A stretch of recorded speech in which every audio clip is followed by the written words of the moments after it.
My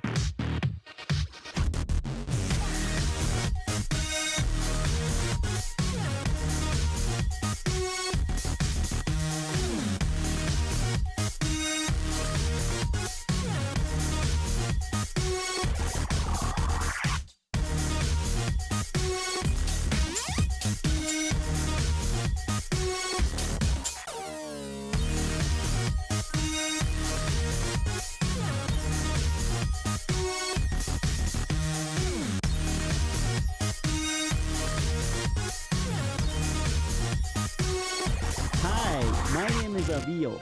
Every year I get 6,000 demo submissions from artists all around the world for record label signing consideration. Every other day I review 30 to 60 of them right here on Record Label Boss. If you want to support your favorite artist in getting a recording deal, or if you want to find out what makes or breaks a demo, or if you just want to hang out, have fun, and talk about the music industry, you are very welcome to join us right here on Record Label Boss, and I'll see you on the next show.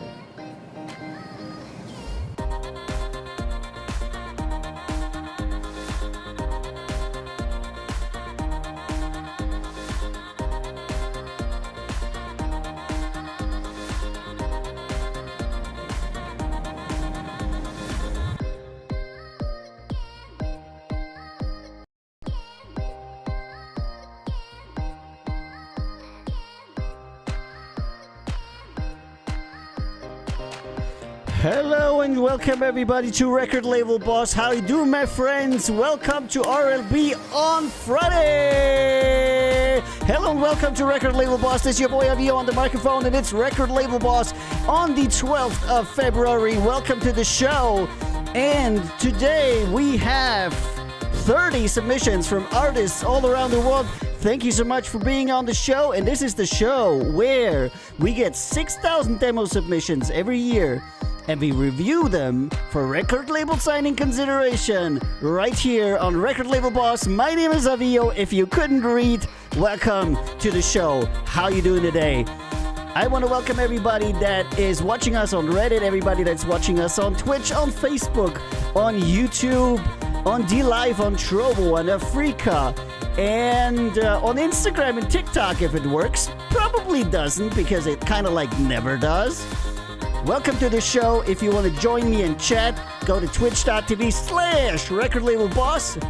And we're going to have a great show together. You're going to get to review the music with me. You're going to spend some time with me having fun. And what's better than that on a Friday night? It is Friday though, right? Let me see. Oh yeah, it is Friday. It's Friday the 12th, which is not like Friday the 13th, but still. Thanks so much for being on here. And we're gonna start soon. And I just want to remind you that Record Label Boss is the world's #1 independent music review show, because we review more stuff than anybody else, and it's not healthy. Hello Andrew, hello Beer Belly Bird, how you doing guys? And I'm not entirely sure if our new technology has worked. We're gonna figure that out later, because what we try to do today is actually to send this wonderful stream to TikTok and Instagram, and I'm not actually sure. I'm probably gonna have to check it out and see if it actually worked. Hey. How you doing, guys? I got some news for you today. I always got some news for you today, but you know, I always have some new features for the show. And today is not different, my friends. We shall have some interesting, different new things. Mostly of technical nature. Hold on, is that gonna work in here? No. I'm gonna have to go one scene further so you can see it. And then we're gonna start on this wonderful Friday.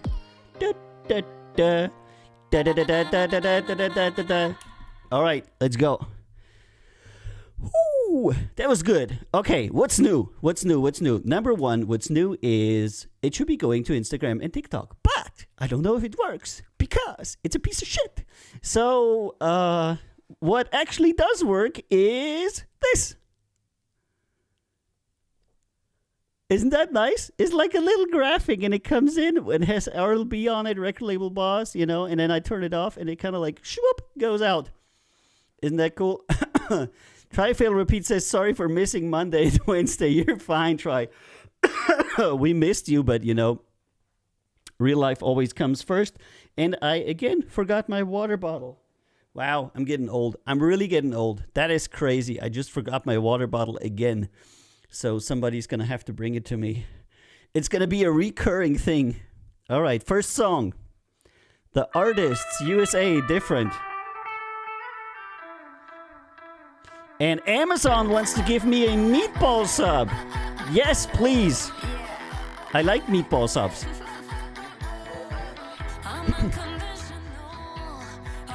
Hey, Andrew. Hey, Beer. Yeah, it's okay. Don't worry, guys. Everything is fine. Okay, this is pretty loud.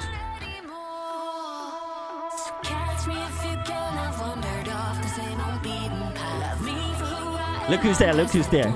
Look who's there, look who's coming. I don't know if you're going to be able to see the hand. Hey, come on, come on. Look, you can see the hand. You can see the hand on the lower camera. For the first time she's on the show. For the first time on the show as a hand. As a disincorporated hand. I feel like we're making headway here. Thanks, Andrew, for the hugs.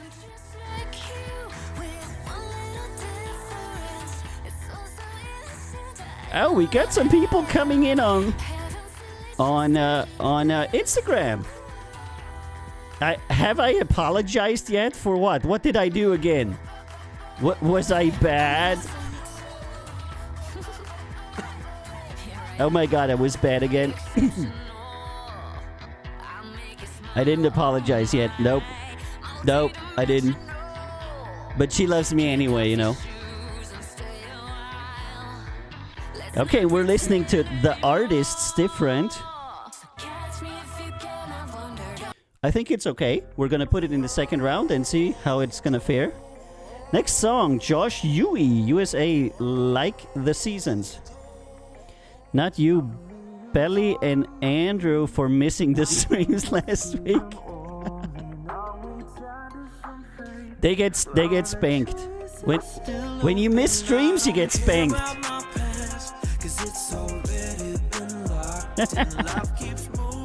You get spanked if you miss streams. Oh my God, I have to watch myself on Insta and TikTok if it actually works, this crap.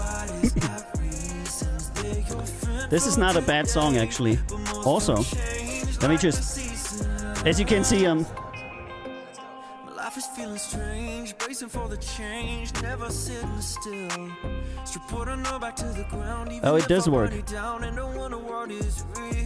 I can see myself seeing myself, but it's kind of like buffering. Okay. You had some midterms, those were both crappy excuses. Nah, it's okay. Okay, TikTok seems to be like buffering and not showing anything. All right, let's try Instagram. It's a thing, you know. I mean, you never know. There comes Zero Records is live. Oh yeah, I can see myself. Holy hell! Hello, Instagram people. It's me, Avio. That is great. Okay, Instagram seems to be working. TikTok seems to not be working. Okay, second round for this song. So far, we've been lucky. We just got two pretty good songs. Am I right? Right. Why is the stream title still the old one? I don't know. Did I not change it? I'm like, okay, maybe I didn't. Next one, Jeff Crossdale, Ireland. Let's go.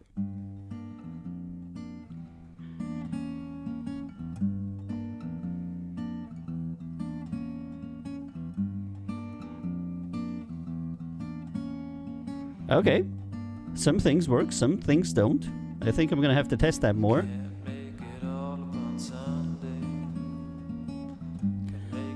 Okay, this is singer-songwriter acoustic, but it's gonna be a no. The voice is far too far back, low, and not correctly sung. It's gonna be the first no of the day. Decent effort. Okay, track, but the vocals are really far back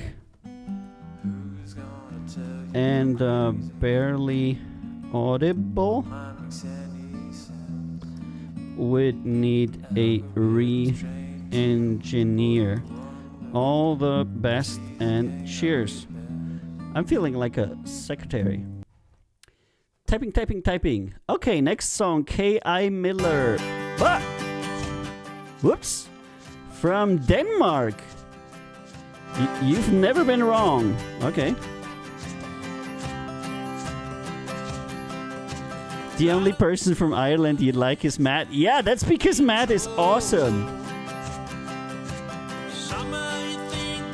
And before I met Matt, I wasn't a big fan of Irish like singer-songwriters and stuff either, you know. But he's really good. But he's also a little bit different. He's pretty slick, you know. His productions are actually pretty good.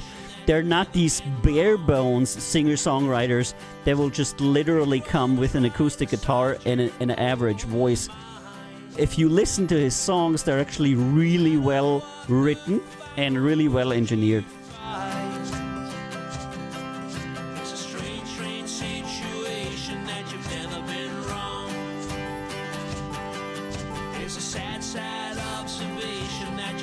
Now this is, you know,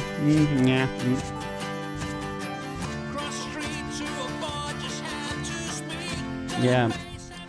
I'm not sure that the tonality of the voice works at all. It seems to be the tonality of the voice and the key of the music. I'm not sure those fit. Decent effort. Okay, track that remains basic, and vocals that are somewhat not really fitting with the key of the background melody. All the best and cheers. It's a bit weird. No to the Danish stuff, says Try Fail Repeat. Yep. Very may sound a tiny bit like very early Rolling Stones. Yep. By the way, if you want to have your messages on screen, join us on twitch.tv/record label boss. If you're comfortable just watching, you're fine. I also read Reddit, and I do read the other ones as well, but they're not popping up. So, all right, we're listening to Joel Sigurdsson from Norway. No, Iceland. Sorry, Iceland. Cinematic epic, and you know what that means? It's usually a solo piano track.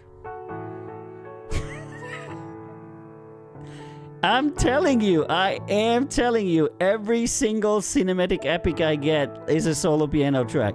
Because for some reason they believe that any sync buyer is gonna buy a solo piano track, which nobody ever does. If you submit solo piano, it's an automatic decline. Save the effort and the money. No one will take a solo piano track. It ain't happening. Never. 100%. You know? I don't know what to say. Decent effort. And I guess there's some kind of strings here, you know, that... Didn't we vote for boycotting this genre and going for ska?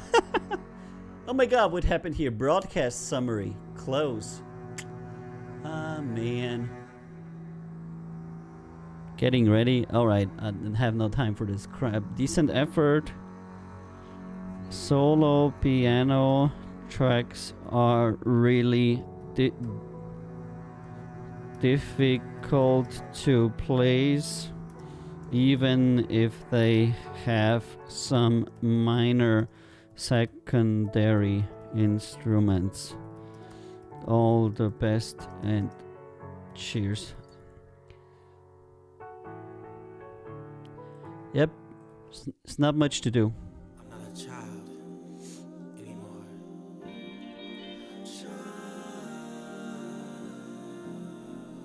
I'm not young anymore.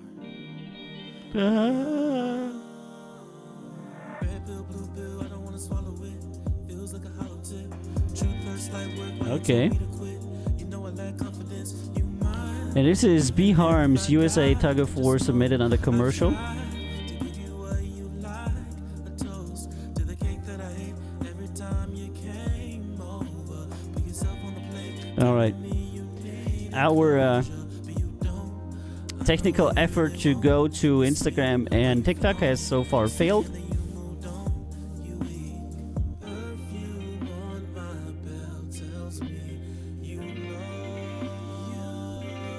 We did try. Nothing obnoxious so far today, that's right. Nothing totally horrible. I feel like the submissions are actually getting better. I'm not sure, or is it just that, I don't know, maybe we've become more popular and they're sending us better stuff. I don't know, you know. Hydrate. Alright, I gotta do the hydrate, that's right. Thanks, guys. I completely got carried away. I should be drinking something.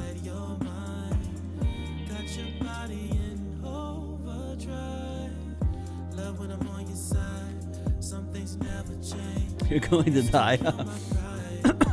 Hydrate with beer, yeah.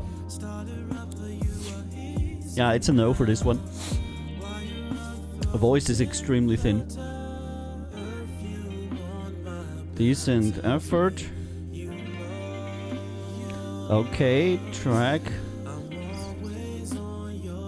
That is a bit basic, but the vocals are somewhat improvable, especially in with. All the best and cheers. It wasn't so bad, but if you do that kind of music, you know, the vocals should be good. But then again, any kind of song, the vocals should be good. Oh, you got a Franziskaner Dunkelweizen today. Probably one of my favorite beers. Can't believe I'm saying this, but those hi-hats might have been too quiet. And this is Alexander Stewart, Australia, Don't Float Away. And I just got a message from an artist, and he said to me he's gonna sign tomorrow. So tomorrow we will be announcing another. Probably not tomorrow. We're gonna have to have a little bit of a, like, we're gonna need some photos and stuff. And yeah, I'm not gonna say. I'm gonna say once they sign. If they don't sign, then I'm not gonna put them up, you know. I don't know what the PogChamp is. That's a bit too random. But yeah, this guy that I've been talking to, he's really nice. I had actually a really great time talking with him. What's Avio? Greetings from Italy. It's Avio. Avio is the Italians say. Hey, a decent persona. Greetings to Italy from Graz in Austria. I'm literally like only, I don't know, 2 hours away from Italy, so I'm really close to you. If it wasn't Corona, I would totally come down and eat a pizza. And Grebosil is asking, are you vegan or do you eat eggs? I'm not vegan, nope. I like eat everything, like everything, like everything. There isn't anything I don't eat, you know? Yep. Stagnant, stale, still. All right, decent effort. Okay, track that could be improved in production and melodic content. All the best and cheers.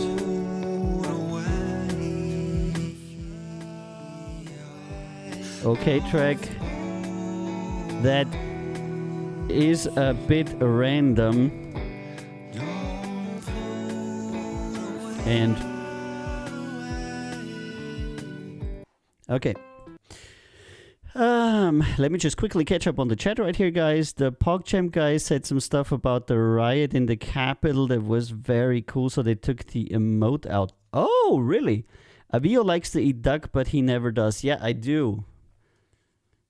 Decent Persona says, nice, you're welcome. Yes, I told, dude, as soon as I can, like, somehow, you know, get out of Austria with Corona, I want to go. I'm gonna take, you know, my family, and we're gonna go down south, you know, at least to Lignano. It's where the Austrians go. Anywhere in that region, you know, northern part of the Mediterranean, and then we're gonna eat some good Italian food because they cook really great. Okay, Chad, USA, swing my way. Does Avio eat or does he not? Yeah, of course it is Schrödinger's duck.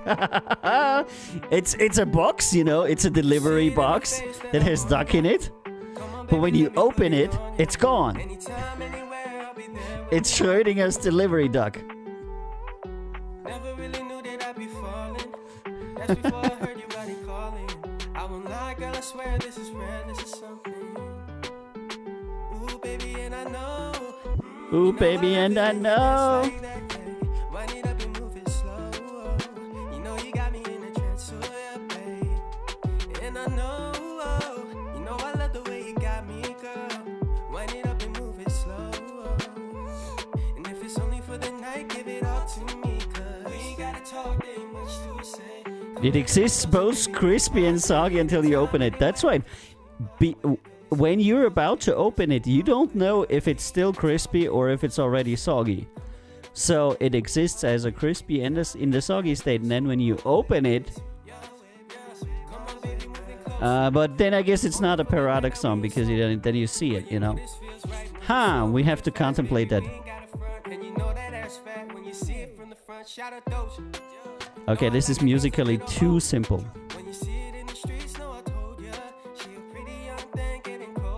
That's very dum dum dum dum dum dum.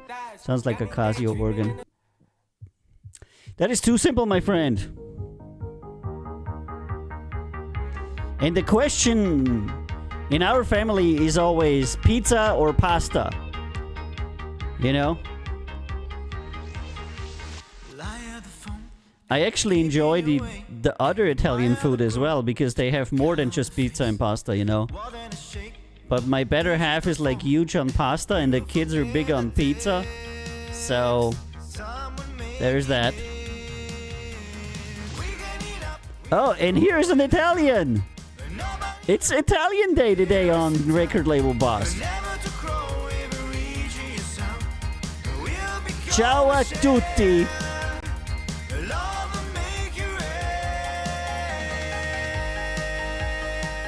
This is Gabriel Touch, Love Make You Real.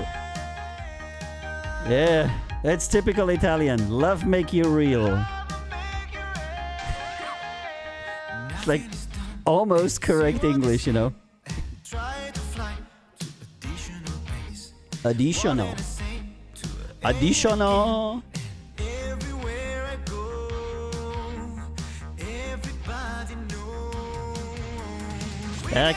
Complete with the synth steel drums from the 80s. Not steel drums, toms. High toms.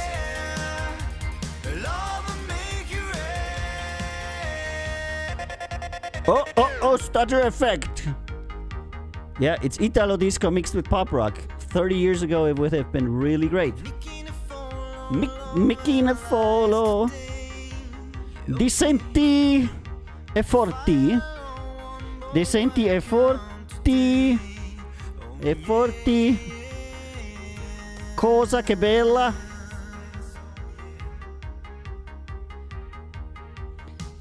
cool track that is reminiscent of the 80s, but could be modernized with current instruments that would make it sound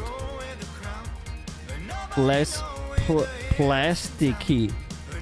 All the best and cheers. I'm not even gonna say something about the singing, because you know, Italians and Greeks and these people, there's some people on this world, like my people as well, because I'm half Greek, that they sing English with absolute confidence, and you can barely understand them. But if you ask them if their English is good, they will say it's excellent. And then if you say, look, man, nobody can understand what you're singing, they'll be like supremely offended. And there's just like no way of talking to them. I did it once with a Greek band. I feedbacked twice about the stuff, and they wrote back and they were just pissed. Because, you know, their English is like really great, you know. So, you know, some people are just so supremely confident that they're in their own way. Felipe Masquayas from Brazil, Little Bird.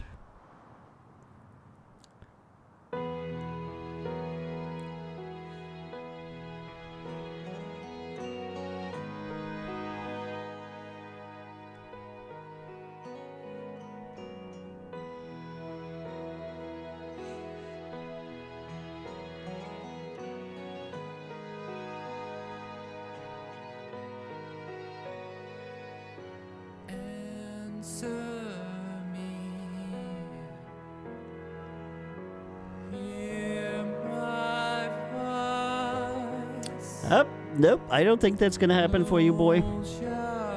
Nope, don't think so.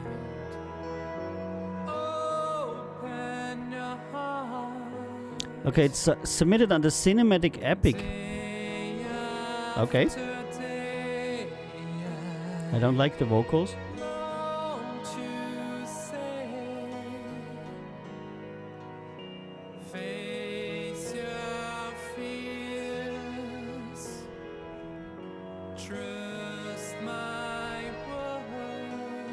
It's not getting better. No. It remains amateurish. Decent effort. Okay, track that remain. Ay ay ay. Mistyped here. Track that remains basic. And vocals that remain improvable all over. All the best and cheers. Especially in tonality, but everything else as well. And I did make the experience that sometimes people would come to a different judgment on these songs, especially Getano, who is listening to it on her mobile devices in the other room, because when you're listening to it on a mobile device and you're not using good headphones, like studio headphones, like I do, songs will actually sound different, and you will not be able to pick up a lot of the mistakes that they make so readily and so easily. So sometimes I do hear more than you do if you're listening on a mobile device. The best thing you could probably do is to plug headphones into your mobile device and put those on and have them be good headphones. Or else if you're listening on a computer, if you have decent speakers, that works also, you know. But I was actually surprised because I watched one of my shows the other day, and I watched it on some kind of iDevice. I don't know which one of my iDevices, but some of those are mono. like the earlier iPhones, and a lot of the stuff that I declined.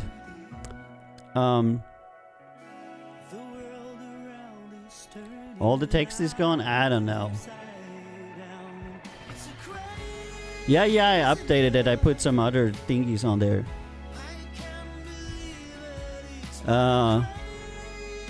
Yeah, I updated some buttons, you know, so people have more buttons. There's a donate button, you know.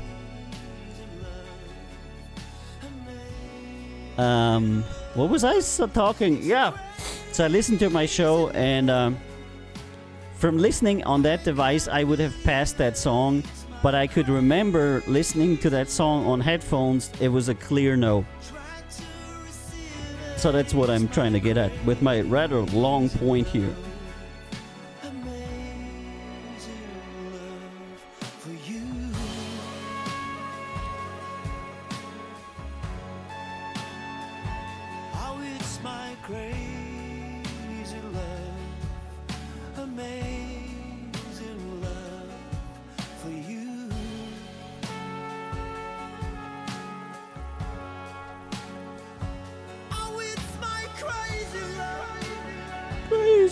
Crazy love.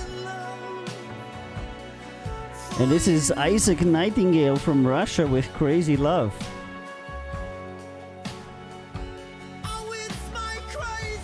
Yeah, Geta is RLBB, that's right. I have to, you know, do what she says or she's gonna beat me. It's not a secret. Yeah.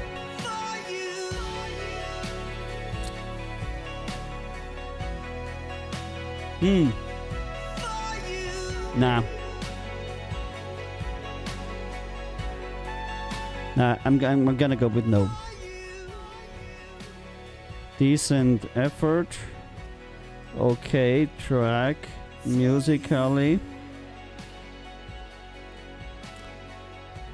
but improvable in variance. Vocals are improvable in delivery and tonality. All the best and cheers. What can I say? All right. Next one, Daniel Swags Forever.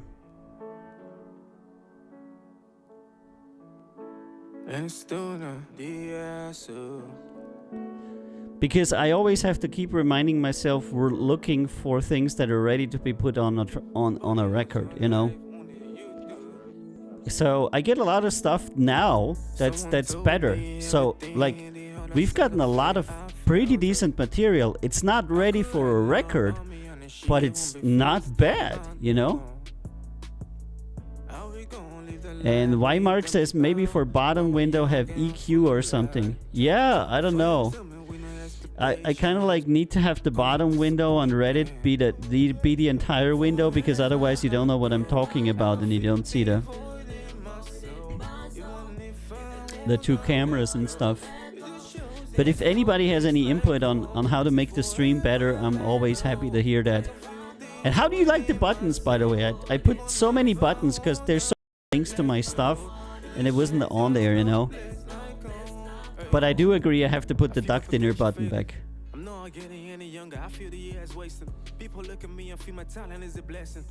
Yeah, he can't sing. It's a very common thing that when people start to make music, they're not really good in singing. It really is a thing, and they're not good in making music either. So the music is like nyeh, and the singing is like nyeh, you know. Yeah, try failed. That's right. And this is Flex Vegas Flow. There's just so many volume differences in the stuff that I get, you know.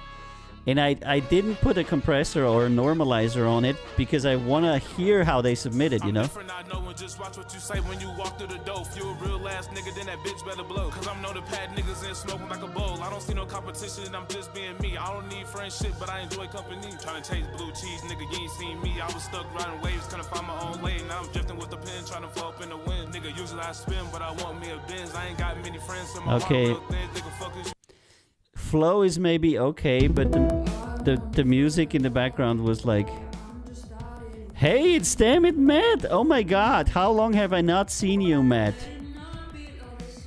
Like a while.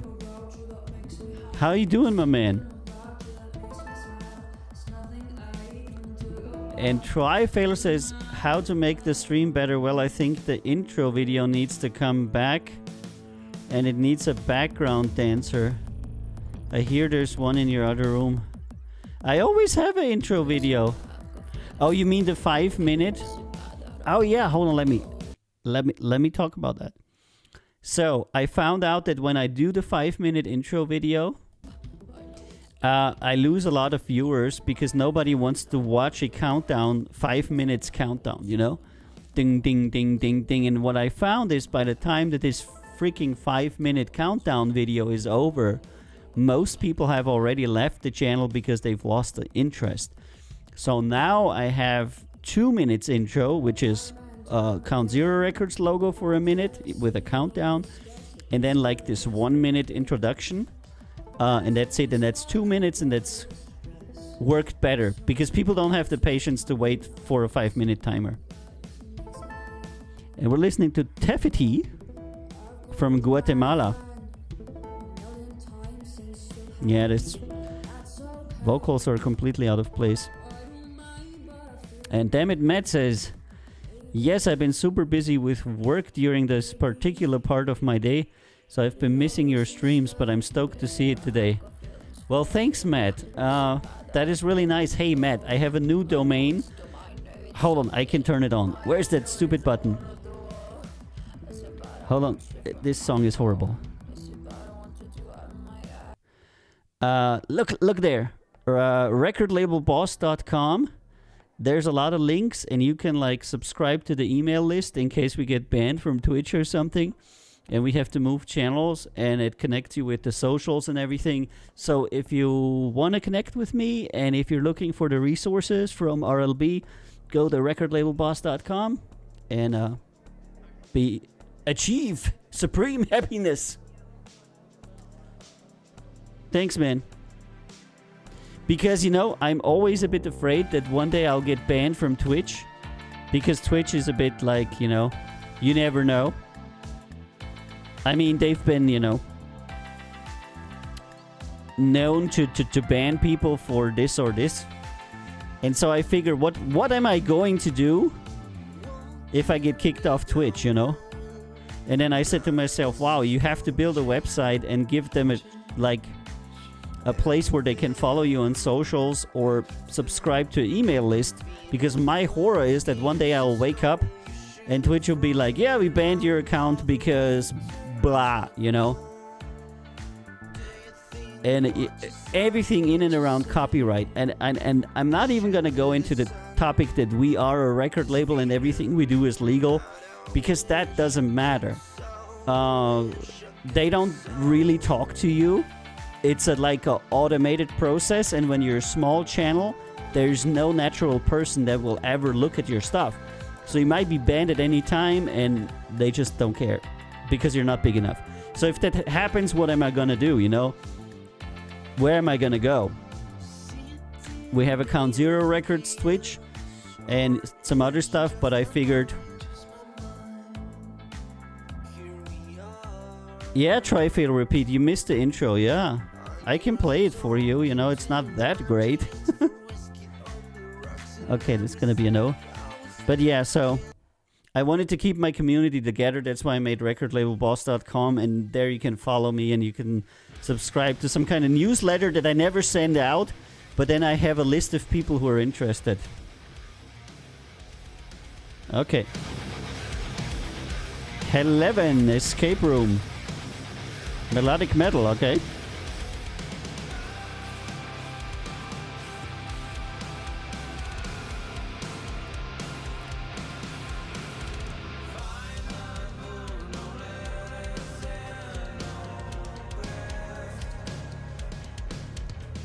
Now listen a little bit.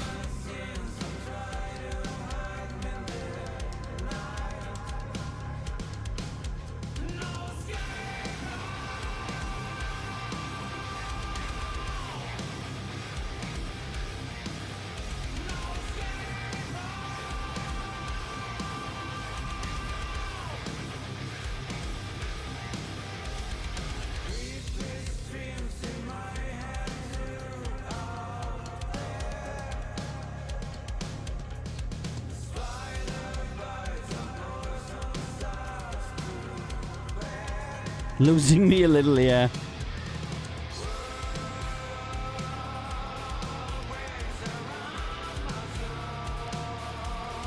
Not bad, but not... How can I say? Not good enough. Not bad, but, you know.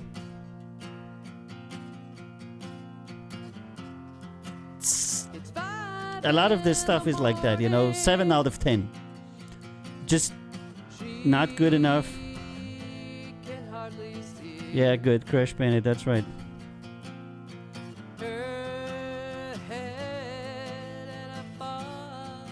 Okay, this is weird because the guitar is on the right.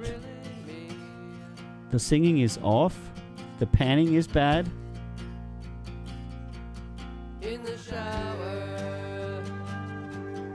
And now some guitar on the left as well.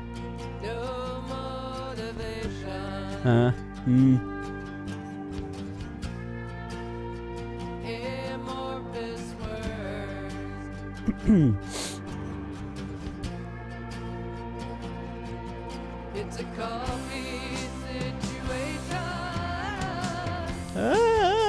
She drags herself to work. Yeah, I got more of these record label boss thingies. That's not really centered.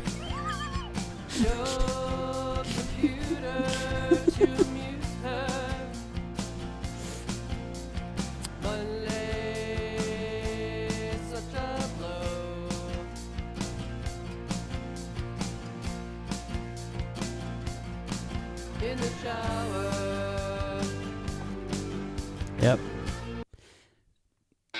Ain't gonna happen.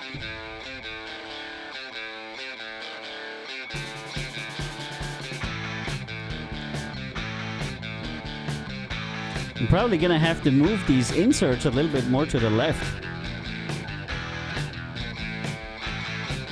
Or maybe center them or something? I don't know. Even my dog starts making weird. When the dog is like, ooh, ooh, ooh, then you know it's bad, you know?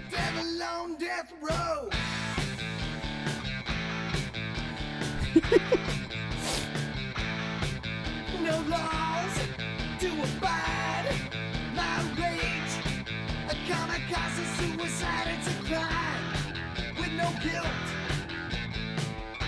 Swallowed like a cyanide pill. Give me some of what I want. Nope. Give me some of what I want. Okay. Vocals kills a lot. Vocals kills a lot. You know? A lot of this stuff is actually breaking on vocals. Now this sounds promising, like the vibe. Even the weird voice is kind of appealing. It just misses some variation, yeah? Yeah, I can't do it. Couldn't do it. Couldn't handle it. Sometimes there's something that rubs me wrong, you know?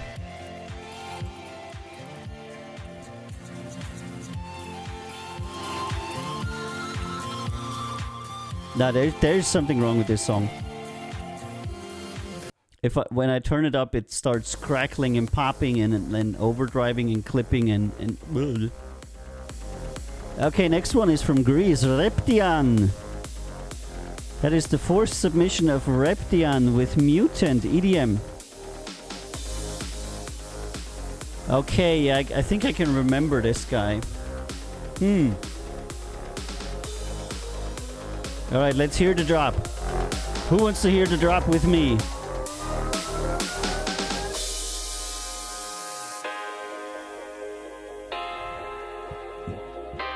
Okay. That was a build and then a break. Okay. Build, break, build.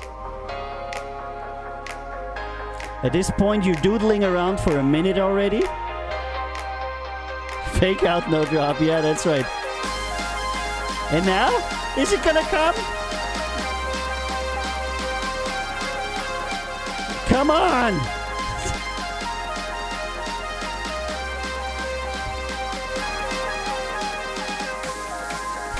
He's still building! 1 minute and 20, he's still building.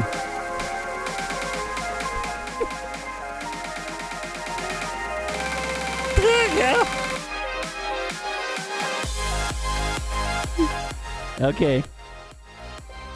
A very annoying main melody.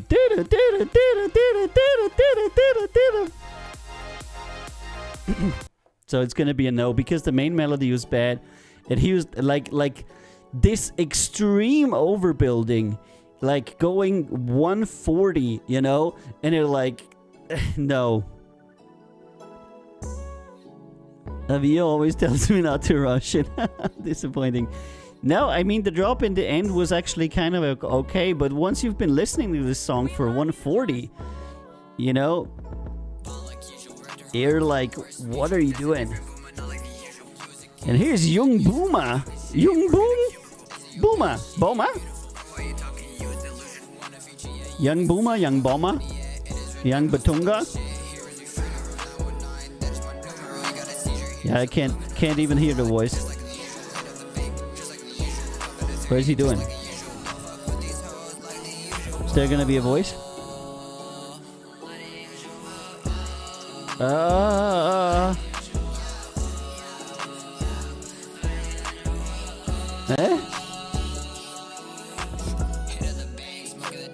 Yeah. I don't know, it's so quiet, it's so far back, so auto-tuned and so bad that you can hardly see it contributing. This is Tyler McCoon, The Deceiver, Hard Rock. Let's hear it. Right here on a Record Label Boss with your boy, Avio, on the microphone. That's right. You and me. You and me. Yeah. 30 seconds of doodling. 30 seconds of doodling. Alright, 30 seconds of doodling. Is it gonna happen?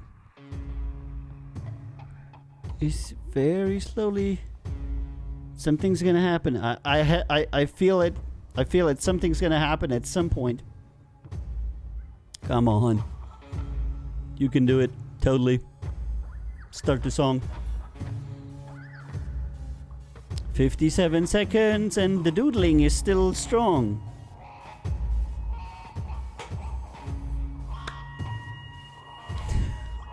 Nobody will ever listen that long to that song. Is that the song? Or is he still doing intro? It's a riddle. It's a riddle! The entire song consists only of intro. It could be. No, it actually starts. 148. 150. 2 minutes. 2 minutes. Is it like an artsy song?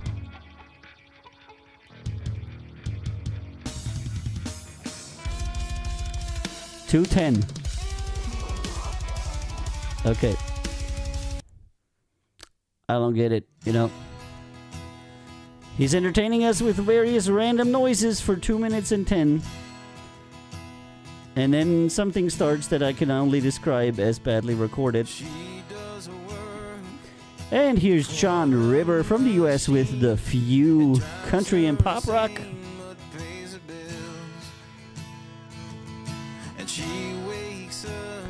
And damn it, Matt, actually fake out is a good expression. Instead of no drop, we're just gonna say it's a fake out. I'm not sure if people actually using it, but it sounds good. I could use it. I could be like, oh, this is a typical fake out, as we know in EDM music. Yes. Because if you like invent shit, people will just like take it for like serious. That's not so bad. He's singing good. It's a bit boring, but you know. Bam, bam, bam, bam, bam. Yep.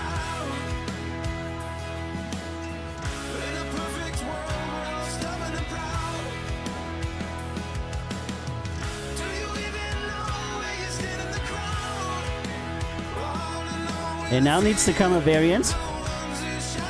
3, 2, 1, variance. Yeah, no. Maybe now. Verse. Not too bad though.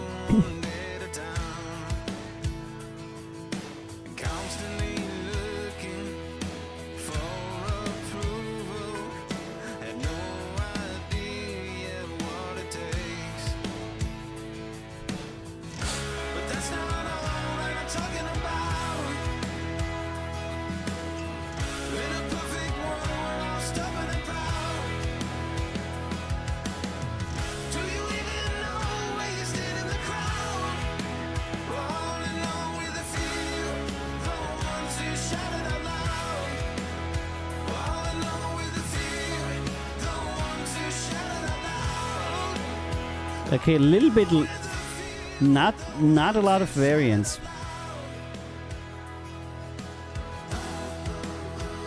I'll second round it anyway. I'll second round it, but just gonna pause for a second here. But I'm really lacking variance on this one. Everything he did was okay, but it was too much of the same. So he essentially had like one 4-bar segment that was chorus and one 4-bar segment that was verse, and kept doing them. Those are good, but it's not enough for a song. It'll sound annoying after a while because you're literally repeating the same sequence like over and over and over and over and over again without any variance. Okay, Tsuku Dojo. Yeah. Tsuku. Yeah. Tsuku. Okay. Couple black cats and some white lies. Yeah. A couple shots deep in some Mai Tais. Now my hooks hit like a Mike Ty. I'm the blue beast like a Mike guy. Couple black cats and some white lies. Yeah. A couple shots deep in some Mai Tais. Now my hooks hit like a Mike Ty. Yeah. I'm the blue beast like a Mike guy. Really doesn't matter what you might try. Buildings getting shattered as I fly by. Boom. Get a little moody with these mad eyes. I'm the beast with a beauty, no bad eyes. Reaching for a lifeline, dreams of the pipeline. $1,000 Little bit. remix a hotline. Stop time every time I drop rhymes. Now I'm talking The vocals. Flow is okay, but tonality is not. It's all the same. He's not varying his tonality at all. Yeah, ad-libs are okay. Relatively informed, you know? I like ad-libs. But he's literally like almost no variation in his.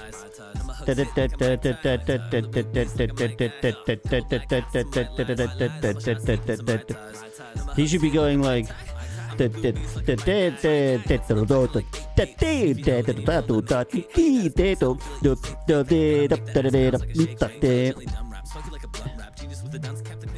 But you can't have it all, right?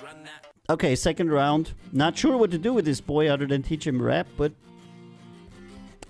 Right, Masala Central. India, Legend is Born.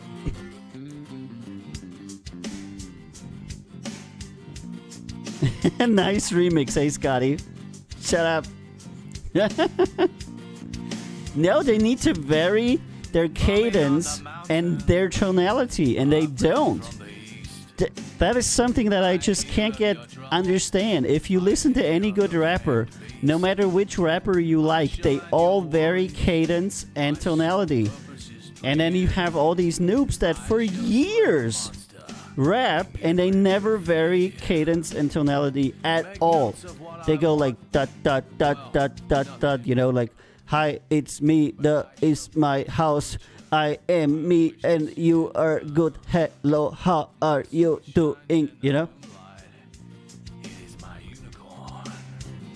Don't understand it. And it's from India, okay.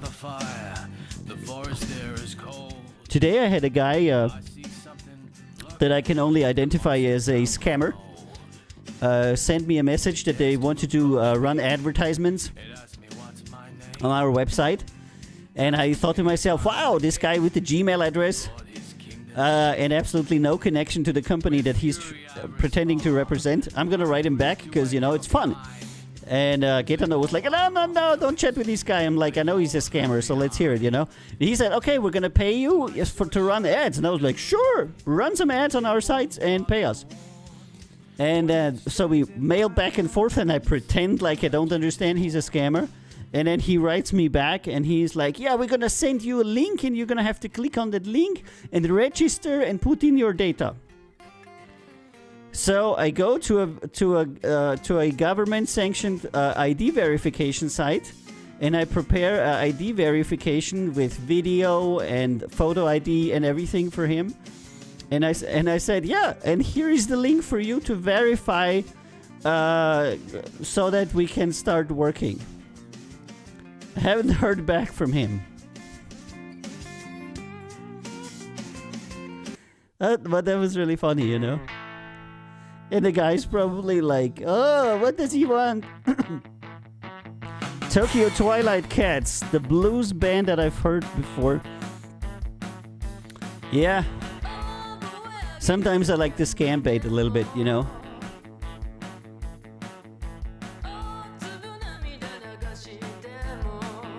Because it's funny.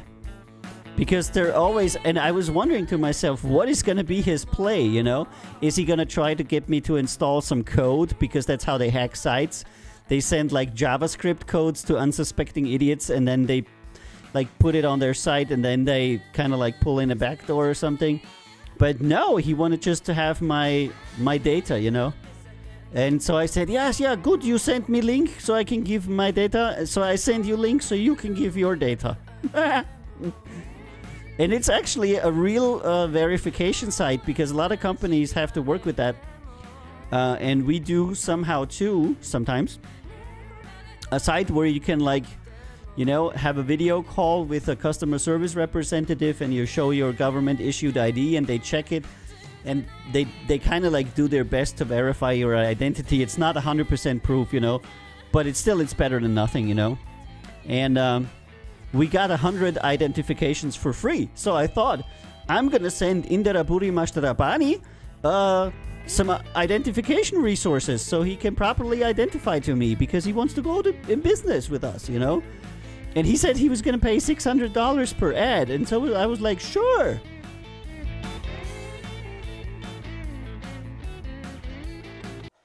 Why not, you know? And if he ever does it and goes through, I'll still not fill out his form data.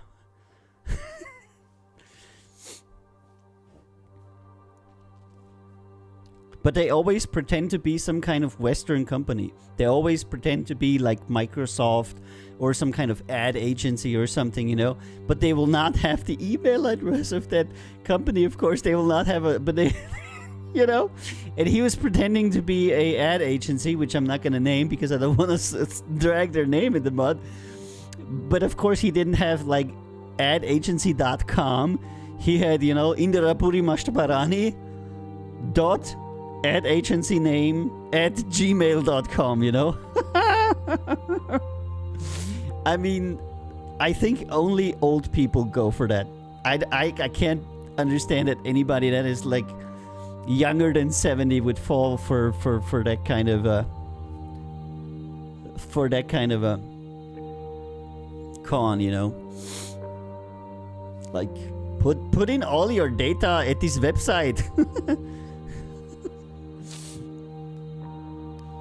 And I'm really hoping that he's gonna send me some more information so I can continue the scam baiting, because that's gonna be really great.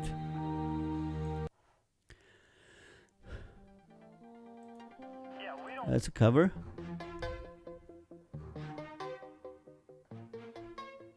And sometimes, you know, sometimes I'll do things like, hold on, where do I have this picture? How can I show you a picture? I have to add a picture source here. I have already prepared it, just to show you how evil I am. I'm not evil, I'm just...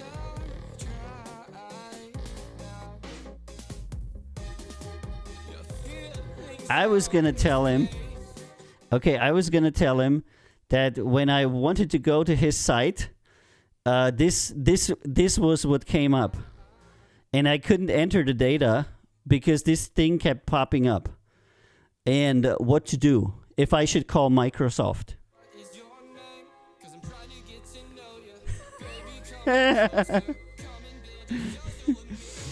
And damn it, Matt says that kind of con is all about volume, though. Reach out to 1,000 people. Maybe you run into 100 that are over 70 and 5 that actually enter the data. Yep.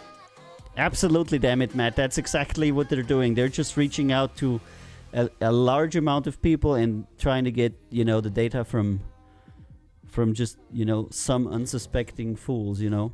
That, and then they will probably take money off the account, is what I'm guessing, you know. I'm calling with Microsoft. I heard you had a virus. Virus. Yeah. And then I was like, you know.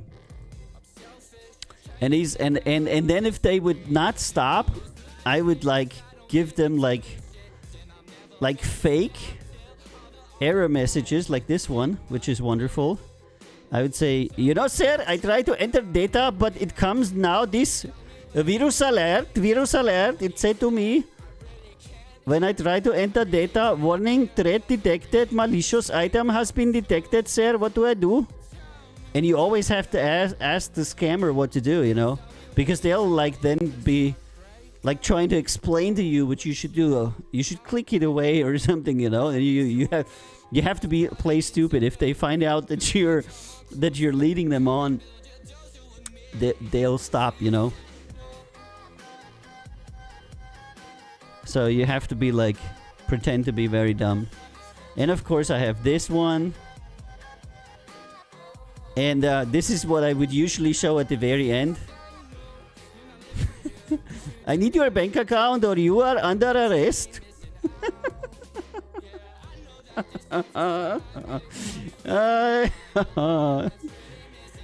So nice.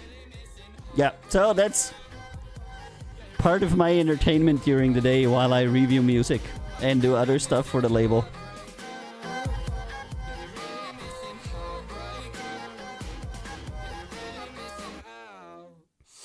Okay, now I gotta give Mr. Kelly the listening thing. I get the bank account spam all the time. Yeah, because you got so many bank accounts, Scotty. You're so like, you got lots of you have many monies. They keep calling you. Yeah, one time a guy called me, and he said, "My name is Evan Williams," and I said, "I don't think your name is Evan Williams." And he said, Why, sir? My name is Evan Williams." And I said, "Because you're very clearly either Indian or Paki. So you're probably sitting in a call center in India or Pakistan. Where is that? Is it in India?" And he's like, no, sir, I'm not. I'm in the United States of America, you know. And I was like, I don't think so. I think I can see you on your webcam. You're in an office in Calcutta. And they're like, no, sir. Okay, maybe that's racist. But it used to be the Nigerians that I had on the phone, you know? The Prince Okawonga and stuff. And now it's always Indians. I think the industry has shifted. I think that the Nigerian people actually, because there's a lot of growth in Nigeria and people are actually doing legitimate business. So the black people have figured out, you know, the Africans are like, oh, we're going to do real business. And the Indians are like, oh, yes, sir, we're going to do the tax scammer. So babe, come on and smoke, that's a joke. No, don't get it twisted. Yeah, you know I'm trying to get all in your... And of course, I have to make the disclaimer that not all Nigerians, very obviously, and not all Indians, very obviously, are these kind of people. It's a small minority that gives everybody a bad name, and I completely understand that. But at the same time, it's wrong to do things like that, and I don't support it, and I will always have fun with these people when they call me. Number theory, what I meant to say. And I mean, if you look at Kid Bonga, who is streaming now with 9,300 people watching him, that's all he does, you know, baiting scammers. So I think he's doing the society a service there. Even your words are much bolder now. Yeah, the reasons they smolder. Even a fire has its doubts. Ooh. That's all. These horns. Shiver.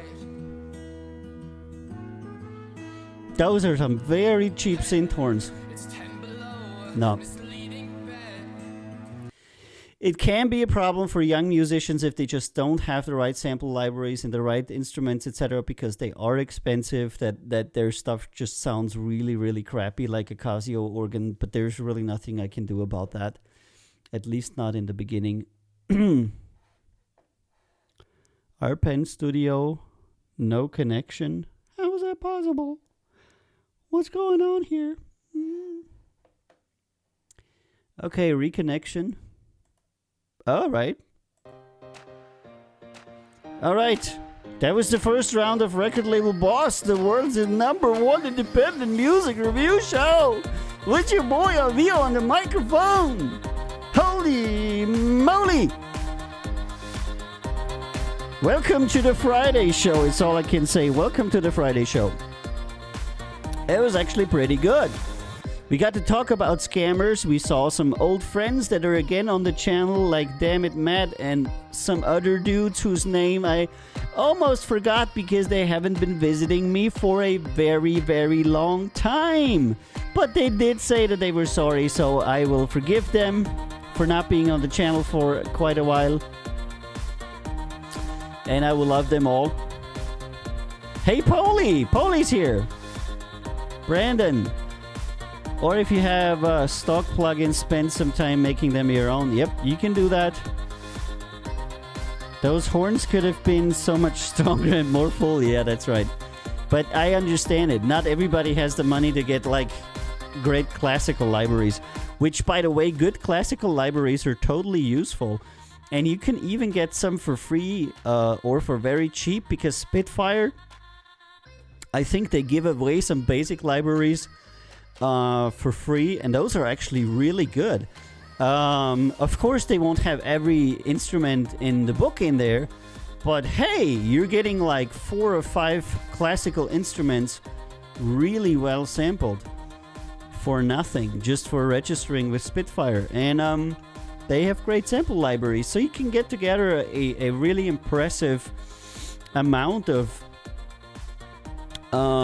sample libraries, just, you know, using the free ones.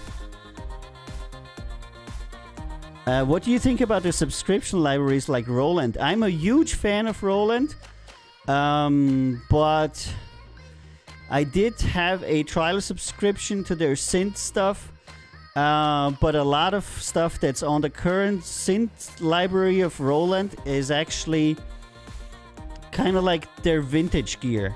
And if you make stuff, if you want to have vintage sound, vintage Roland sound, that Roland subscription is awesome. But if you want to have modern Roland sound like the IRA stuff, then the library isn't worth the money, because 90% of the stuff in the Roland library is vintage and like analog sounding stuff. So if you want to do that, that's great. But if you want to do modern electronic sound, it's probably not what you want. So yeah, that's what I think. But of course, Roland is epic. What can I say? But I would totally buy... I actually had all of their IRA stuff. IRA era. And then I sold it. Because, you know, nowadays with soft synths and VSTs and everything, It's great to have a synthesizer. You know, I do have one synthesizer that I'm not going to sell. That's the Behringer DeepMind 12.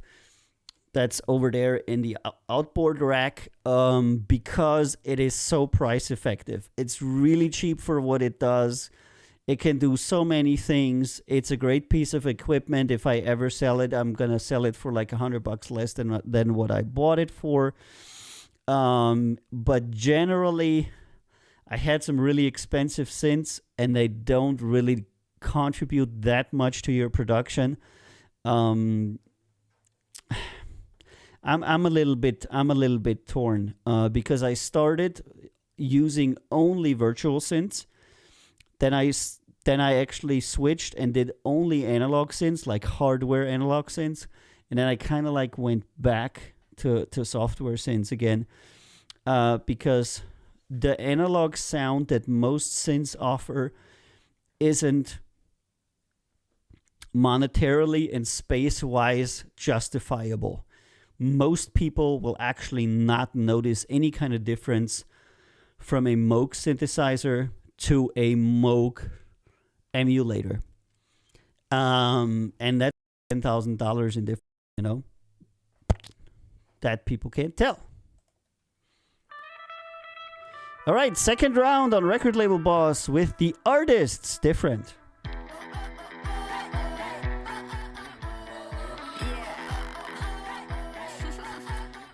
Silent. My favorite soft synth for modern sounds is Silent, hands down. That is, I don't know. I built multiple songs around that synthesizer. I love it. You gotta get good presets, but everything is just so good. I love it. And I have them all, you know, pretty much all of them, all the standard synths. But I love Silent because they're so preset-y. A lot of people hate that. But Silent has like hundreds of presets that you can reuse immediately. You know? I don't want to have to muck about for 20 minutes with every preset just to make it sound good and to understand what the preset is all about. I want to have presets. I make music, not presets. I'm not a preset maker. I don't want to make a synthesizer. I want to use it. You know? So when you're talking about Massive, for example... Massive can do everything, but you start that sucker up and it's gonna take you 40 minutes to get a usable sound out of Massive. I don't want to do that. That is not what I do. I want to have, you know, EDM bass 1, EDM bass 2, EDM bass 3, you know, 20 of them, stabs, drones. That's what I want to have. Load them, and then modify what I like, you know. And then there's, of course, always these synth enthusiasts that say you have to build every every sound from scratch, you know.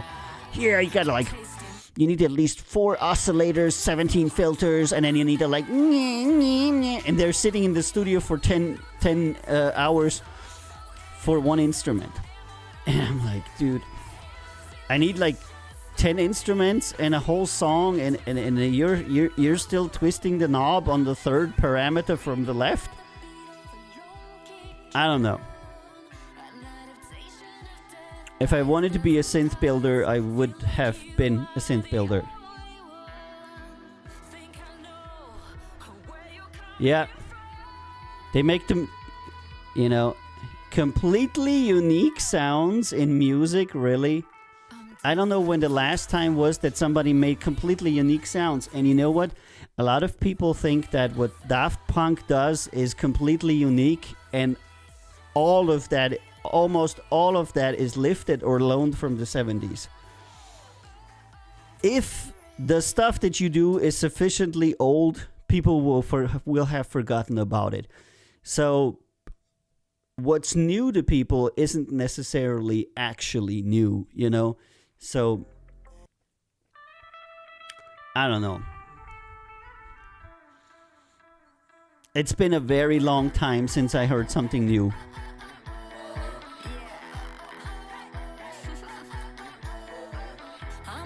You just need to take any sample from the 70s and people will say it's new. Just take something from the 70s, 60s, 50s, Don't go 80s. People still remember that. But do it like Daft Punk. You know, their father was a producer in the 70s, and they just took his old equipment and samples. And then everybody's like, wow, that was the 70s. Dig in. They did that so well. And they just like literally went to the studio that their dad owns and used his synths and his presets and his samples.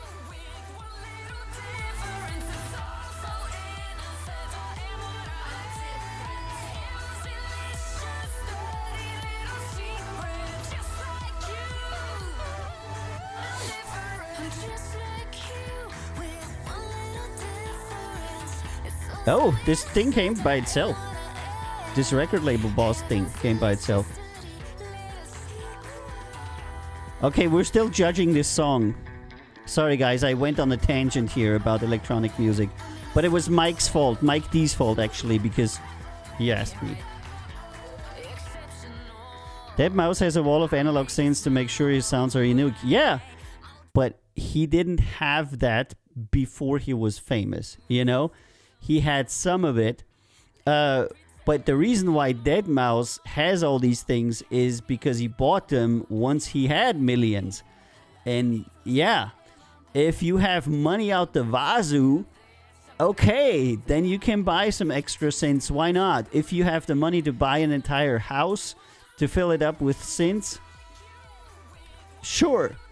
But it didn't get him to where he was able to afford it. What got him there was actually cheap equipment. It wasn't the expensive equipment that he has now that got him to where he is. It was the cheap equipment that everybody uses that got him to where he is now. So people are always like, yeah, that expensive equipment makes better music or stuff, and it's totally not true. Like, not at all.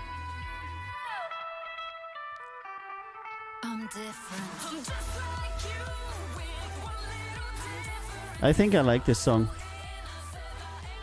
If I had to pick something unique about Daft Punk, it would be that they are fairly crafty about changing EQ throughout a song, like the EQ automations. Yeah. No, they're great producers. There's nothing wrong with Daft Punk. But the point is that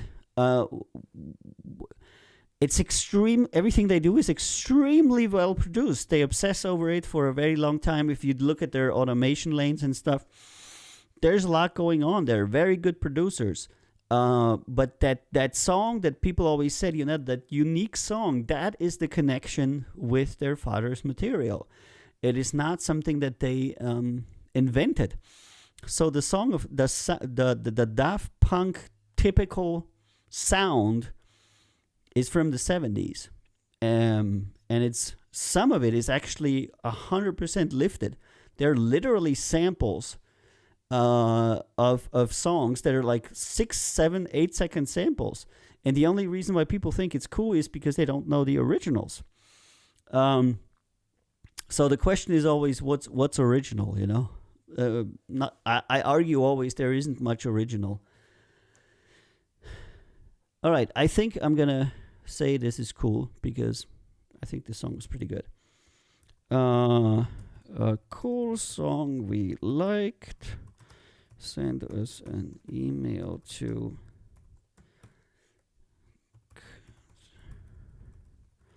and then if you just look at like Iman Beck, Rose's remix that made him famous and millions of plays.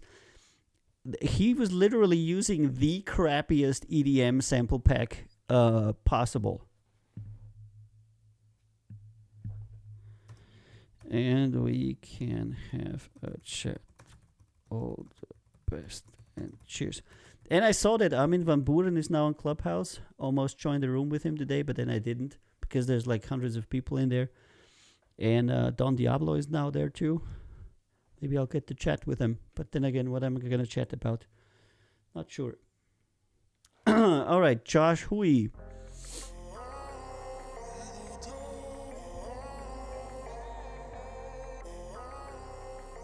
So in short, you know, use the synth that you like. Spire, silent, massive. You know. And freaking Pro Tools comes default with some kind of super old synth. Which one was that? I recently reinstalled Pro Tools, and they have like entire presets where every single instrument is from that one very old synth that nobody uses anymore other than Pro Tools users. And it still sounded okay, you know? And Scotty says, I use Disco DSP Discovery Pro to emulate my Nordly 2 I had many moons ago. I miss my synth. Yeah, Nordly is... Everything Nord is good, you know? But the question is it sufficiently different to justify the investment for an upcoming artist? If you're an established artist and you have, like, the money, sure, go for it. But is it gonna boost your career? If I had, like, people don't believe that, but if you're a young artist and you have $5,000, past the initial equipment, what will help you the most is advertisement. So if you take $2,500 and buy some nice equipment and take $2,500 and put it in advertisement for yourself, you're probably helping your career more than if you're buying a $5,000 synthesizer.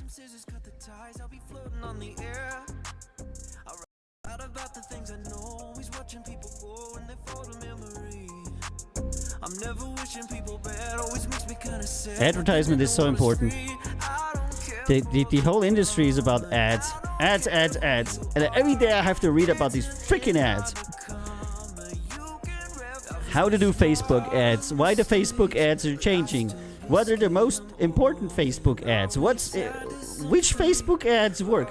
I hate that stuff and I have to do it. I just really want to find somebody to do that.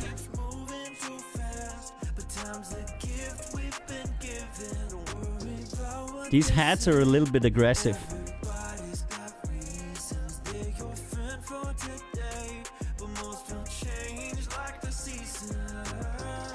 Yep. Marketing is everything, that's right.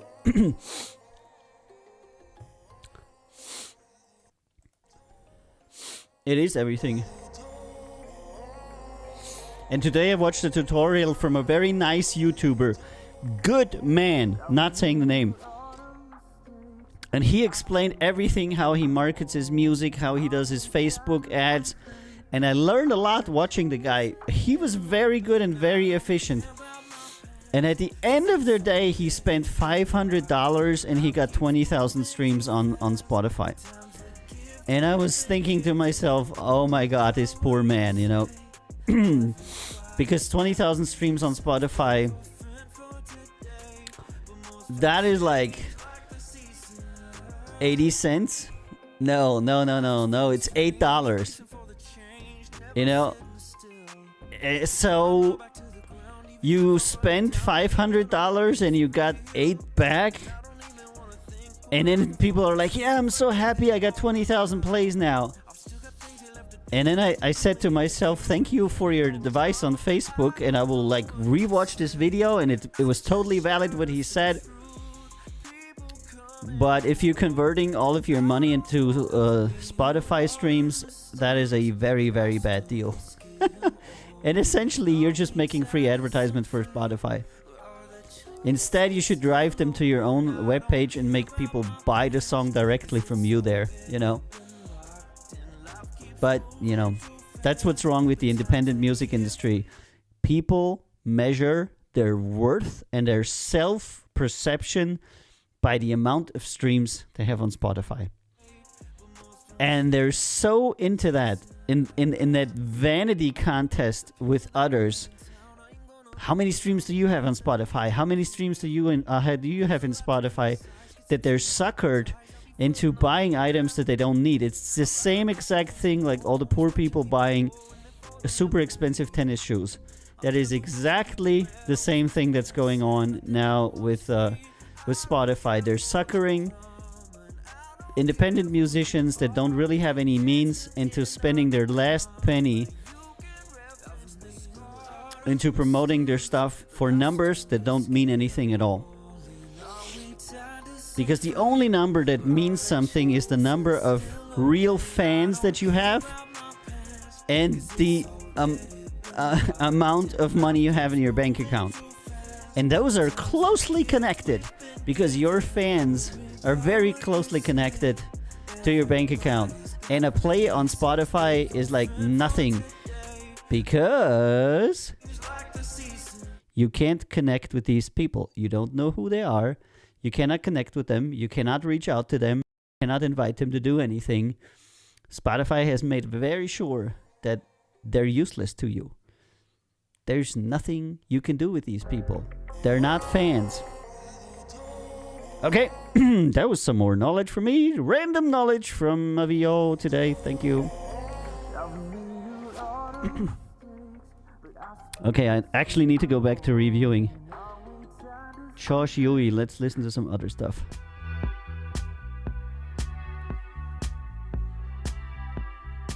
So, you know, if you're bored when I'm going on a tangent, just say, I'm bored, shut up, or something, you know.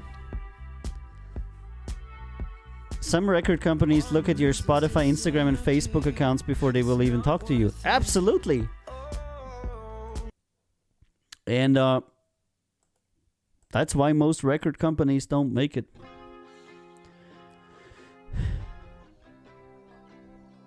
And a lot of people still work like that. I think just if you want to be successful, you cannot work like that, because if you do everything that everybody else does, you can't be successful. Wouldn't it be important to get noticed? How do you get noticed? Do you get noticed because your music is in a computer game? Do you get noticed because somebody streams your music when they're twitching? Do you get noticed because you're on TikTok?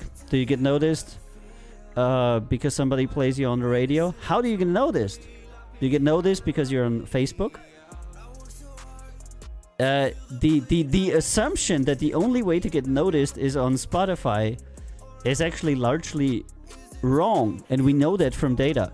Because we know that 70% of music discovery, which means people listening to new stuff, is based on videos. And Spotify doesn't provide those. So Spotify is not a discovery channel. The numbers there are essentially worthless because they don't lead new fans to you consistently. So you need to be on a discovery channel and on a channel where you can connect with people, because discovery without connection is also useless. So Spotify has almost no discovery and has no connection. So their usefulness is like 10%. What is a channel where you have high discovery and good connection? Reddit. You go on Reddit, you play a song, 4,000 people will listen to you, 20 people will follow you, and you can send them direct messages and advertise your stuff. Yeah. What is a channel where a lot of people will follow you and you can message them? Huh? That is what you'll be looking at. That is Facebook. That is YouTube. That is Instagram even, you know? But is it Spotify? No. On Spotify, you have to pay to be discovered. And you can have no connection with your fans. It's probably the worst platform to engage. Because engaged fans then play your music on Spotify anyway. So if you go to Reddit, 5,000 people see you play, 200 people follow you. Those 200 people will then go to Spotify and play your music. And you haven't paid a single dime in advertisement. And you'll have more streams. Why do people not do it? Because a lot of companies spend a lot of money into funneling people into consuming their goods and services, because that's how they profit, how they benefit. It's the same thing with Twitch. Twitch is not an engagement platform. Twitch is a technical platform where you need to create engagement yourself. You need to engage your people and bring them on your Twitch and make sure that you stay connected with them, but Twitch will not bring people to your channel. Okay, I'm just listening to stuff from Josh Huey here.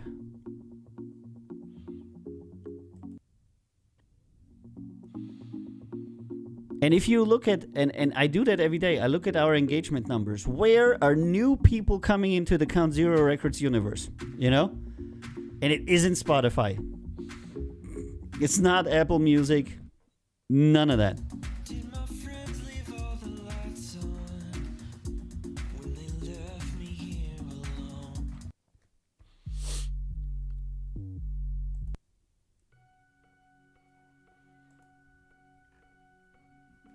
And then, of course, oh.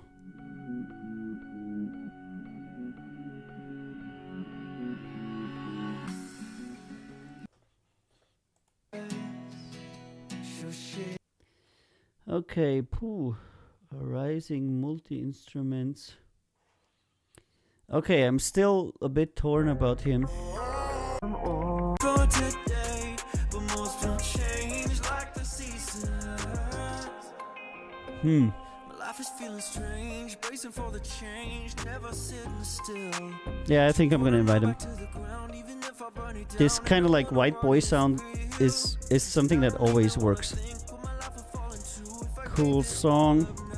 Send us an email to Zero Records. Come and we can. All the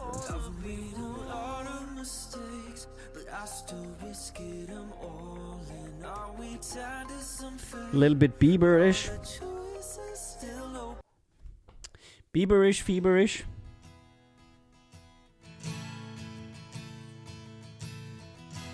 So yeah, I know a girl who has like 50,000 followers on Clubhouse now. That's engagement. None of these people will ever buy her music, but still, it's a lot of engagement. And it's free. All she did was be on Clubhouse for 3 weeks straight. That doesn't cost money. So if you're an artist that has a hard time finding people to follow you, you're doing the wrong things. And Mike says, I'm very happy where I am with my record company, but there were a few record companies that wouldn't talk after they looked at our social numbers. Like that was a requirement for them. They wanted to see some traction before they invested, yeah. Well, I'm happy that you're happy to be with us, Mike. I like you very much, and I wish the best of success to you, and we're certainly working on it together every day. And I couldn't care less about anybody's socials. I care about their music. If the music is good, the socials will come. And to a certain degree, that's also our job, but it's mostly also the artist's engagement. But a good product will always carry the day. Maybe not immediately, but at the end, it will carry the day. And like we've seen with Mike, and Mike D, by the way, is part of a duo called Karma's T. And yesterday we got data from our data processor that showed that Mike D actually has his first chart hit. So Mike, congratulations on that. Position number 164, Amazon Jazz Music Worldwide. Was some while ago, but this freaking data processing takes a very long time for us to show up for us in reporting. So we know that Mike D, with the first single that he released on our label, was in the charts. Amazon Worldwide Jazz Charts, 164. Isn't the highest placement, but damn it, you know? First single and you're in a significant sales chart. That isn't bad.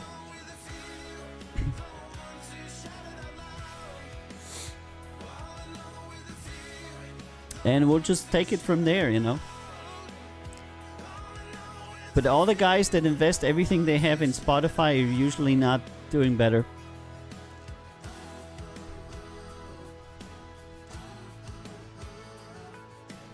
Yep, Holy, we're gonna make it happen for you too.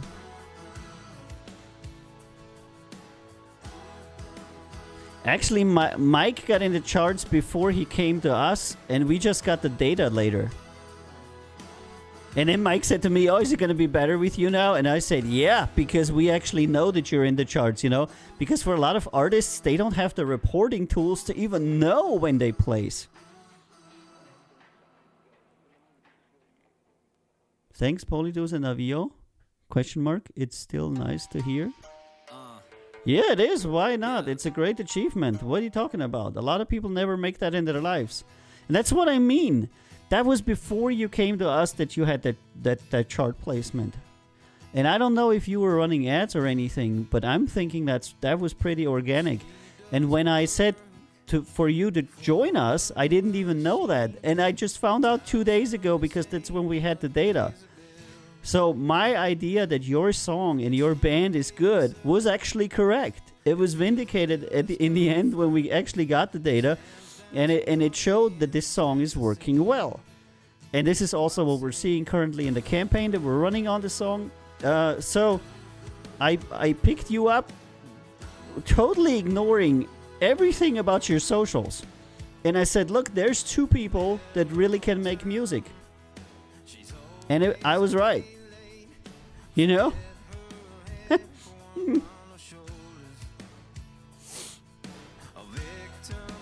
So, you know. Somebody that would have recruited you, looking at the numbers, would not have recruited you. And he would have been wrong. And that is the difference, I think, between me and what we do at Count Zero and other people, you know. Yeah, if you go with the numbers, you can't go wrong, you know. Sure, but of course you can't go wrong. They can be faked.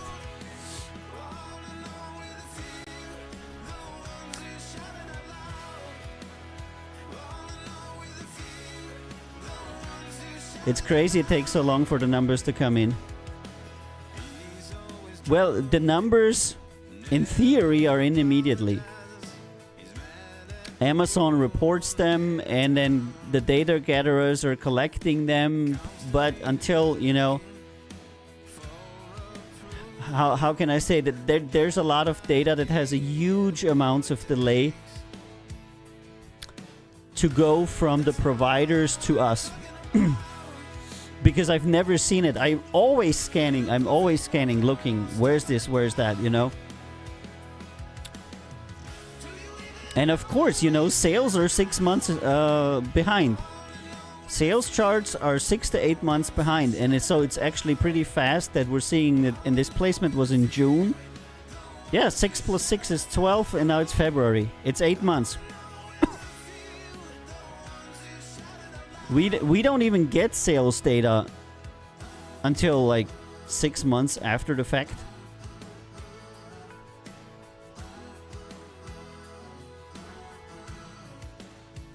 All right. Hey, this record label boss thing is actually working by itself.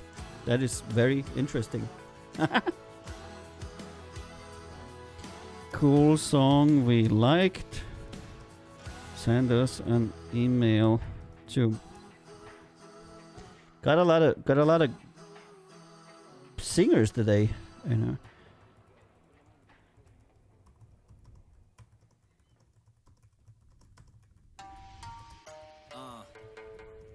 Yeah.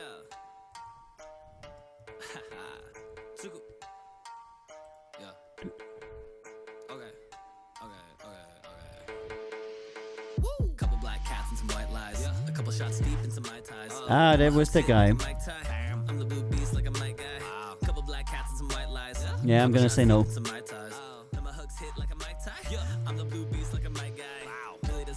So of course we claimed that accolade for ourselves because one of our artists has that chart placement. And now we have, hold on, let me.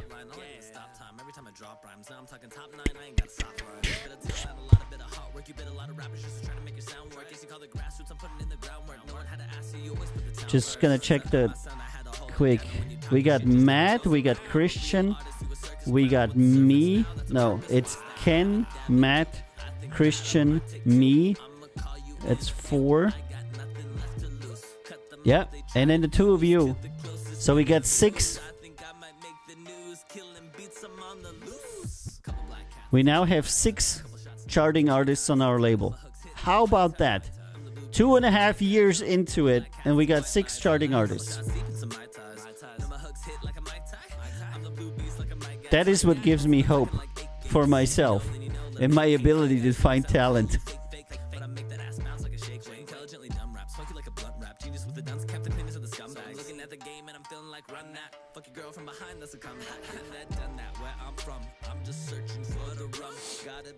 Maybe Tsuku has some more songs, but probably not. Let's just listen into it. So I'm really proud about that, you know. The beat is good. Yeah, everything. I think the production is really well. I just don't like the vocals, Polly. And you know how I'm about vocals, Polly, because I've been ragging on you as well for your vocals. But you did better. By the way, Polly has a new song coming out soon. Brandon Scioto, which he greatly improved upon my annoying feedback. And it's now actually a pretty good song. So I'm gonna be excited to see how that does. Because I think it's...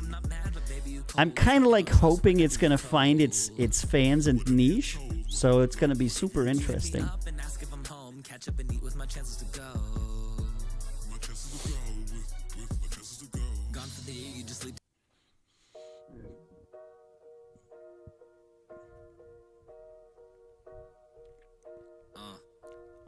Ask them if they're ready. I don't think so.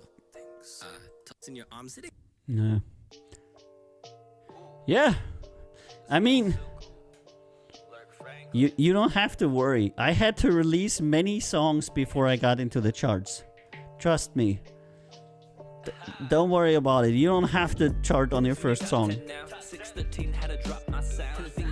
That is like, you have to understand that Mistina and Mike D from Karma's Tea are like lifelong musicians.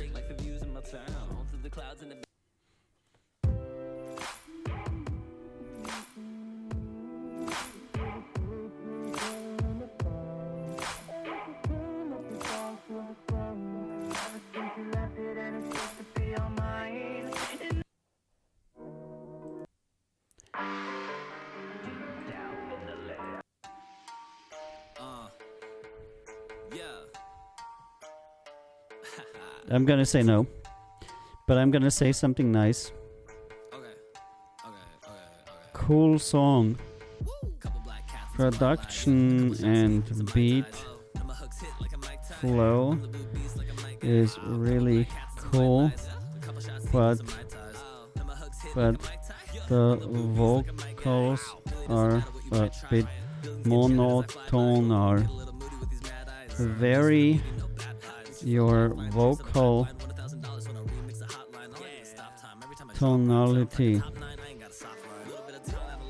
Keep in touch and send us more material when you have it. All the best and cheers. All right.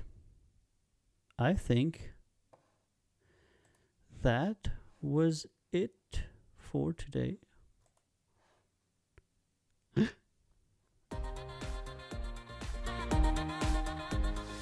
And Big Giant Robots is asking, is the label all hip-hop? No, not at all. We have very few hip-hop artists, actually. We're a multi-genre label. We have some subsidiary labels that service a certain genre more. But we actually don't have a hip-hop label. I'm still trying to establish that. And the main label is open for any genre, really. We have, in its totality, we have a country, blues, Christian, electronic, soul, R&B, hip-hop, rap, singer-songwriter, Latino romantico, just like, and then of course, you know, outlaw western country, and all the 17 different shades of country music that my colleagues like to educate me about. So yeah, it's a big roof for everybody to be in. Yeah, that's because I haven't been able to find a good metal group that would actually fit with us. Because quite frankly, all the metal groups I reviewed, a lot of them are technically excellent, but the singing is usually bad. I can't say it in any other way. I've heard so many technically excellent groups from Norway, Finland, Sweden, and the vocals were just not even okay. For the most part, they were like, ugh, you know, like really not good. And so I'm still looking for a band that has a singer that isn't a total embarrassment. But yeah, we would like to have metal band on the label. That would be cool. But bands are difficult because they have like many different people in there. They have many different opinions. And I guess in metal, nobody wants to be the singer. I'm not really sure. Because in every other genre, everybody wants to be the singer. But I think in metal, nobody wants to be the singer. So it's like super weird. You have these guys that are really freaking shredding it. They're killing it. They're playing like they're fucking gods. And then somebody comes in and they're like, and I'm like, oh my God, no, please. Like, what are you doing? What's going on here? You just completely ruined a perfectly wonderful metal band with like, you know? A big giant robot says, good singers are super rare in metal. Good singers that are also good live, even more like unicorns. Yeah, and I didn't know that. And Annika Duzička. Annika Duzička. You're from Eastern Europe. Is it possible to learn how to metal sing? Yeah, of course. It's first you need to learn how to sing, because what these people can't do is sing normally, like hit a tone, like hit any notes. I'm dying for your reviews. Thanks, thank you, Anichka. So if you want to sing a C, you need to be able to sing a C. If you want to sing a D, you need to be able to sing a D. This is where 70% of all metal singers fail. Central Europe, yeah. Probably, I don't know, Slovakia or something. I'm in Austria, by the way, so peace from Central Europe. I'm in Graz, probably not far from you. So they can't hit anything. They're like, and this is like the very, very, very basic of singing is you can hit a simple note. And then you can hit 2, and then you can hit 3, and you can hit 4, you can hit 5, and then your vocal range kind of like gets bigger. And I'm not an expert on vocals. We have Mestina, who is a vocal trainer, and other people who do that. From Bratislava, hey! See? Slovakia. Ha ha ha ha! And then you go on from there. Then you learn other techniques. So these guys singing in these metal bands have to have never had any kind of singing training, because otherwise it's not possible what they're doing. How can you be... Yeah, it's like 20 kilometers. I know, it's like right across the border near Vienna.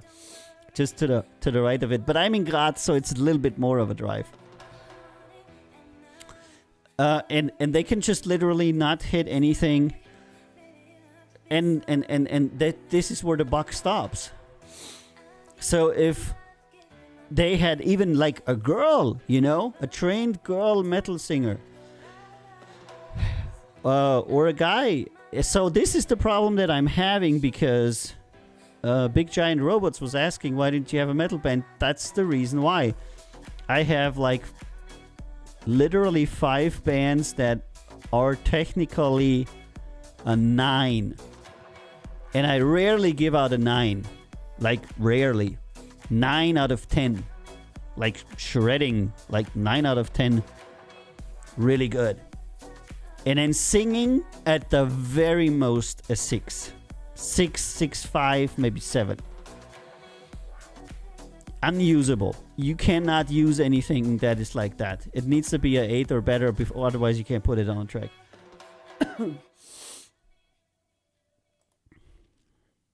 So, why are you looking for a metal band? For diversity. My idea of my label and my group of labels was always that we were gonna have people from every genre. For many reasons. Number one, so we can book them for everything, and we would have a catalog that no matter which venue you would go to, there's always something in your catalog that you could use, you know? So if you go to a jazz club, bigger one obviously, or you go into an indie festival, there's always something in your catalog that you can pull out and say, yeah, but this artist would really fit for your venue or for your festival, because that makes selling artists like a lot easier if you're not totally focused. Number two, things go in and out of style, and as they do, you need to recycle your artists. So if you're a rock label or you're a tropic house label, sooner or later you're gonna be out of style, and what are you gonna do then? I want to have a mix of genres and people that kind of like support each other. And Hilexel says, yeah, that is a very old joke, Hilexel. Nobody actually falls for that anymore. And Poli says he's going to get new computer, new monitors, software upgrade, everything coming this week. Can't wait to show you what's next. Nice. That's good. Yeah, so this diversity. I want to have a diverse label where musical styles and people would positively influence each other. I don't want to have a monoculture of like 100 EDM artists that all sound alike. Or 100 indie rockers that all sound alike. Why would I want to have that? I'd rather have like a multi-genre label and like even create a festival ourselves, a Count Zero Records festival with all kinds of different music. Because, I don't know, I think that I am a music lover myself. I have genres that I like the most and I listen to the most, but I have an appreciation for all kinds of music. And I think there's more creativity that's created when people work together that aren't necessarily copies of each other. So it'll be interesting when a singer-songwriter, a writer works together with a blues guy, when a country person works together with an EDM guy. It's certainly going to be more interesting music than if like two plain EDM people would work together. How much variance is there going to be? And I've seen the rise of hip hop and electronic music, the fall of guitar-based music, and just as it rises, it will fall. Hip hop music will be out of style at one point, and electronic music the same, and something else will come along. And I think diversity is what helps you both as a label and as an artist weather it. And a good example, for example, is Madonna. Because Madonna, a lot of people don't like her, but she has over the centuries always adapted to the sound of the new decade. And she's produced music with producers from that decade that was current in that decade, because she's always been a commercial artist. And she understood that if you want to sell, you have to do what people currently want to hear. Otherwise, you're just not selling. That's that. End of story. Economy is brutal, you know?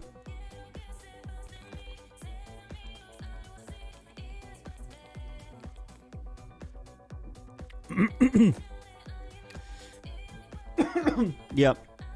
Yes, Poli. Poli's asking, don't you think that a death metal scream eventually would damage a good singing or voice over time? Yes. I heard that.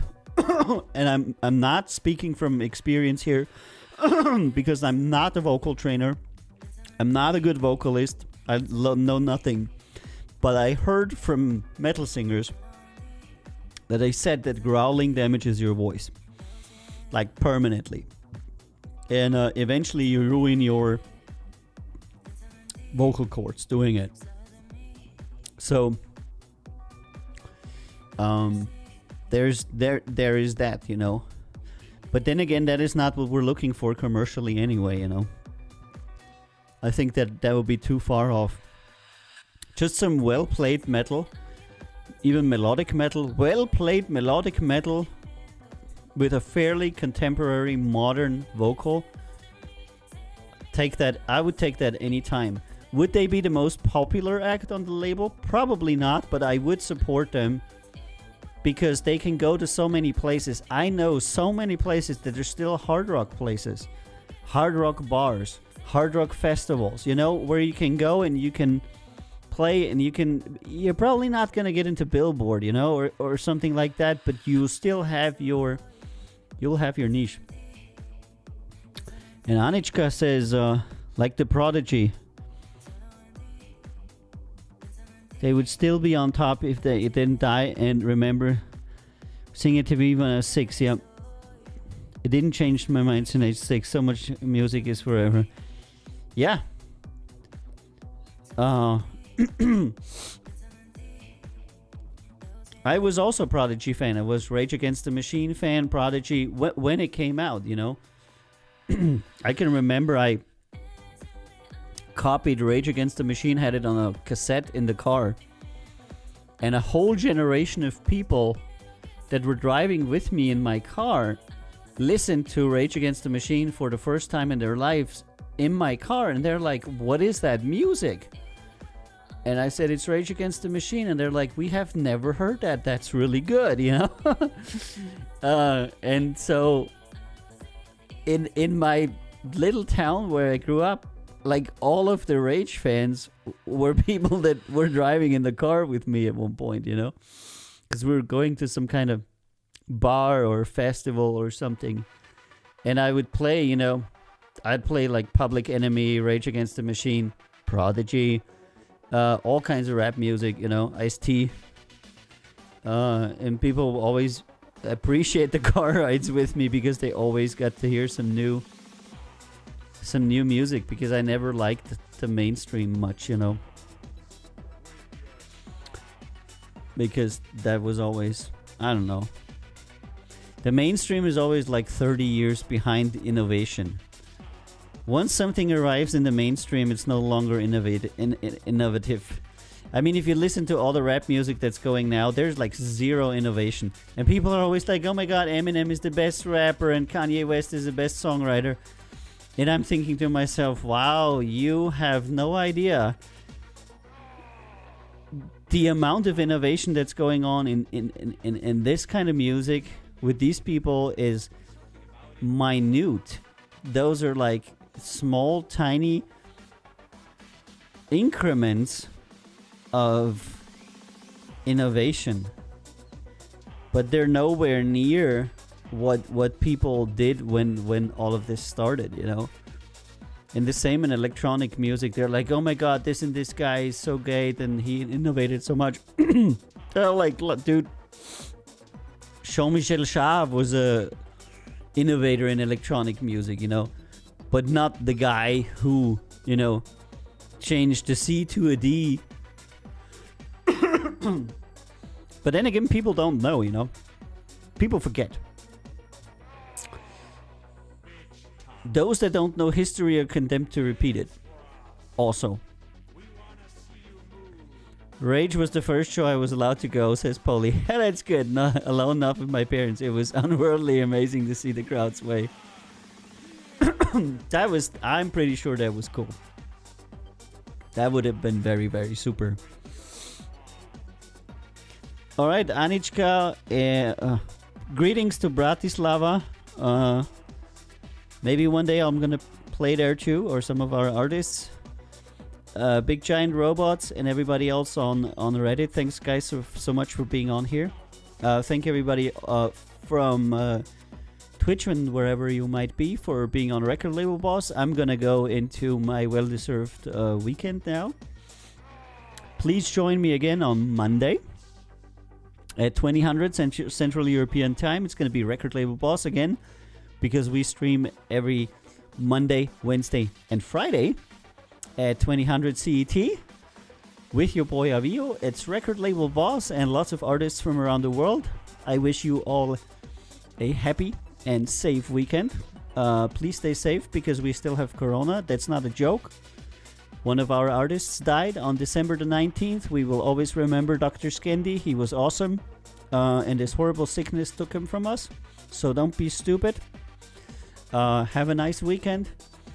And I will see you on Monday, 2000 at Record Label Boss. Thank you so much. And have a great weekend, everybody.